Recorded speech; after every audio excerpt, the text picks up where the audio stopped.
Medicine Entroquinol. Entroquinol is a medication that is used to treat diarrhea and certain types of infections in the gastrointestinal tract.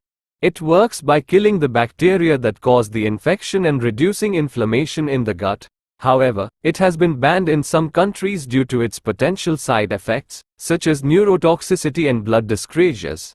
It is important to consult with a healthcare professional before taking any medication, including Entroquinol. Metrogyl. Metrogyl is a brand name for the drug metronidazole, which is an antibiotic and antiprotozoal medication.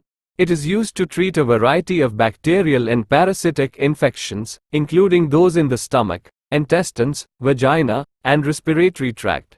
Metrogyl works by interfering with the DNA of bacteria and protozoa, which prevents them from multiplying and spreading. It is available in various forms, including tablets, capsules, creams, gels, and injections. Metrogyl should only be used under the guidance of a healthcare professional, as it can have potential side effects and interactions with other medications.